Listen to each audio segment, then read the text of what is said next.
আসসালামু আলাইকুম। আশা করি আপনারা সবাই ভালো আছেন। এটা হচ্ছে নেস্টু হাইপার মার্কেট। লোকেশন হচ্ছে আপনার সোহার ফলাস। তো মার্কেটের ভিতরে ঢোকার পর দেখলাম অনেক ফল ফ্রুট। তো আম তো এখানে মার্শাল্লাহ অনেক সুন্দর সুন্দর আম দেখা যাচ্ছে। তো এই আমগুলো ইনটেক আনা হয়েছে, কিছুক্ষণ আগে আমাদের সামনে নামানো হয়েছিল আর কি। তো এগুলো অনেক স্ট্রবেরি আছে এখানে। তো প্রাইসও সীমিত। এবং তার সাথে আছে আরও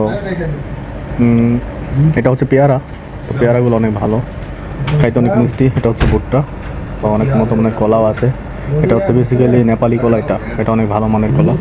তো বাঁধাকপি, গাজর, তারপর ইত্যাদি অনেক কিছু ফল ফ্রুট সবজি, যা অনেক কিছু আছে এখানে, আমি পুরো ভিডিও করতে পারিনি। তো আনারস আছে সাথে। তো স্ট্রবেরির সাথে আবার আছে আপনার ড্রাগন ফ্রুট, যেটা সাদাটা। তেমনি অন্যান্য বেসিক্যালি অনেক ধরনের ফল ফ্রুটই আছে। তো আপনারা দেখতে পাচ্ছেন এখানেই।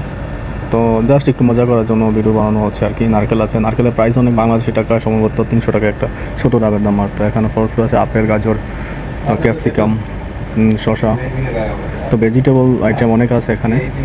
তো আমি এক সাইডে এখানে ভিডিও নিয়েছিলাম। এখানে মালটা, কমলা, তো অনেক ধরনের। এটা হচ্ছে রেড, যেটা ড্রাগন ফল বলে। এটা প্রাইস অনেক আর কি। এখানে ওমানের 2 রিয়াল কিলো, বাংলাদেশে 600 থেকে 700 টাকা কেজি। এটা হচ্ছে পেয়ারা আর কি, বড় জাতের।